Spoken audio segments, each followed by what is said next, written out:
my middle one, we go and get spray tans together. And I love them, and I feel thinner in them. If you're going through a hard time, go get a spray tan. Makes you feel like a movie star. Okay, well, we went the other night, and this is the difference for you young mamas out there. Like, women going like in your 20s and 30s and even in your 40s when you still are, have life left in you. Okay. There's something happens to you when you're in your 50s, and it is wonderful. You don't care, okay? You don't care about anything. All right. We go to get a spray tan, and y'all know about Snapchat. There's a thing called Snapchat where you can video somebody and send it to your friend. Okay. Or send it out to the world, I guess. All right. I'm completely naked with a plastic bag on my head. In the spray tanning thing, and it's like a car wash. It does this. And then you do. And then you do.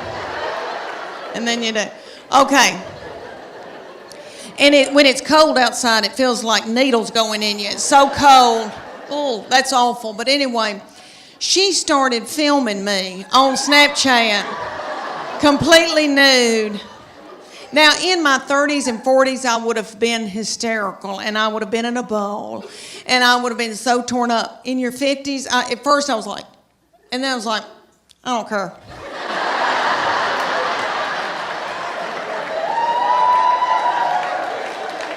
I think I may have gone. I don't care. I don't care. It's a wonderful feeling. I hope y'all can all get to that one day where you don't care. Honey, it's wonderful. I just don't care. Okay. All right. She is a beauty. And I know every crow thinks theirs is the blackest, but she's always had a bunch of boys coming around wanting to date her. So there was one that came around, and he was a player. Do y'all remember that, player? Remember? So the young people call it player. My husband's not a player. He doesn't chat at all. So he never sweet talked me or, he's not that way. Solid, though, solid. I've got good health insurance. But, he is never, charmed, not that kind of man. Okay. Well, she had this one coming around. He was a charmer. He was a player. And so he would say to me things like, Miss Morgan, you look beautiful. And I'd be like,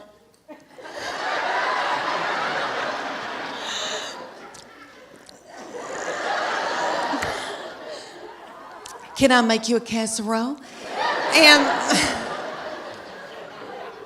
eventually they broke up, praise God, because I was exhausted. I was blowing my hair out every day and mopping the kitchen floor. Let me tell y'all about her. I have treated her different from all the other ones, honey, because, all right, everything that she'd do, like she'd start crying when she's a baby, because babies, the third, fourth, and fifth, they cry, and you just let them. And I'd be like, what's she crying about? She wants your toy? Well, just give it to her.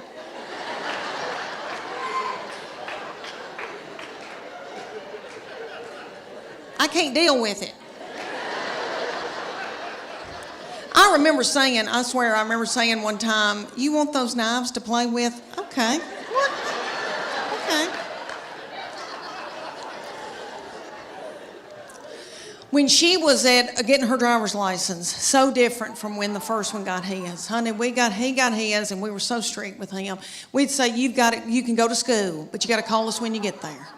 You can only come home. And then after 6 months, we were like, you can go to Steak and Shake. And then you got to come home. So strict. Then the second one didn't care anything about driving, really didn't start till she was close to 17. Well, this baby wanted hers the day she turned 16. I didn't think she was going to pass it because she doesn't care. So, but she did because she's smart. All right, let me tell you, she's one of those kids that, I know y'all know people like this. Like if I gave her $20 and said, make it to New York tonight, she would do it and have money left over. Like she's You know people like that? Like, got it up. Okay. So she passed that test. I was so mad because I thought, oh, I'm not going to have a baby in the car with me anymore, even though when they're in middle school and high school, isn't that aggravating? When they turn that radio up and it's blasting and I don't like that song and booming and a-doing.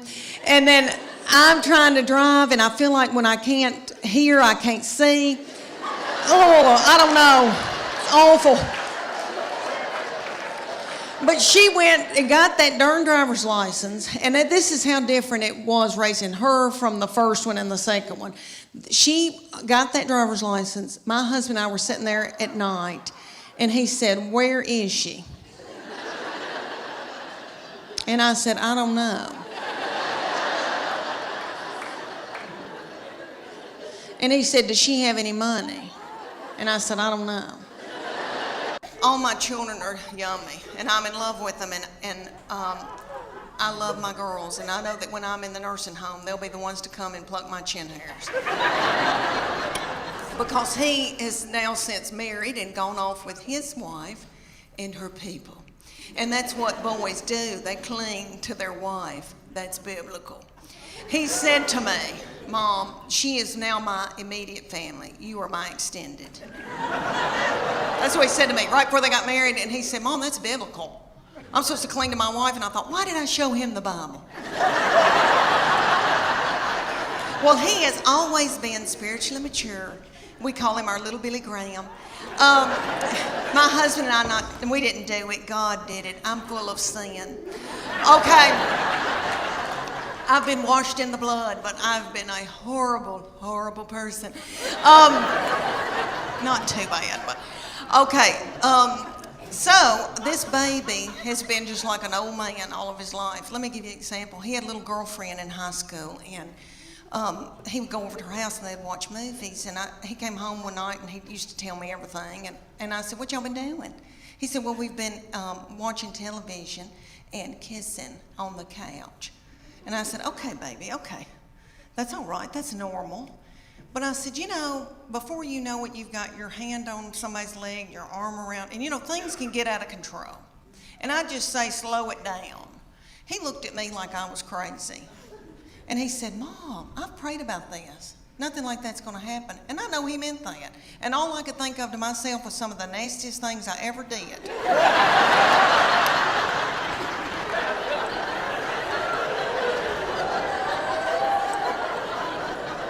Was at the Adams United Methodist Youth Fellowship on a hayride. I don't know what it was about hay that set me on fire. I wish it did now, because I could get a new purse out of that. Okay, y'all, have you ever heard of lock-in? I know everybody in here that has been from Chattanooga has probably been raised in church. Okay, I don't know who that little darling, sweet fool was that came up with the lock-in. Probably a little woman in a committee meeting. And she probably said, "Oh gosh, y'all, let's come up with something for all the hormonal teenagers. Let's gather them up and put them in the church building and lock the door and turn the lights out and leave them there all night. Maybe somebody will end up pregnant." I've got too much estrogen, which evidently makes you hateful and bitter and angry. And so I sweat all night,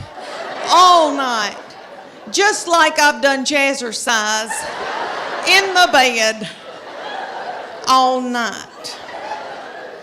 And I wake up, I've got sweat right here in the back of my head. My head just looks like fuzz in the back. And my husband, okay, so I put it on 67, and he says, I can see my breath, and that's a lie. But he's having to wear pajamas for the first time in our marriage. And we've got 2 beagle hounds that we're in love with because his children are gone. And so we've got a big one, and he takes the big beagle and spoons the big beagle at night.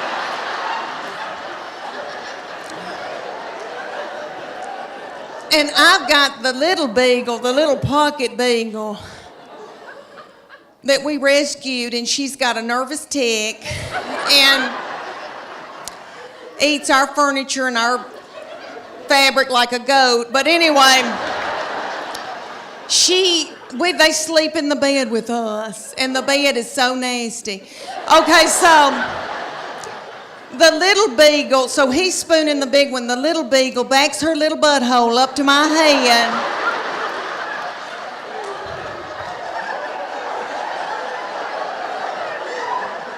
and sleeps up against me all night. I love her. And in the morning, I can hear my husband when he gets up, he's kissing that big beagle and he's going, and I'm so thankful.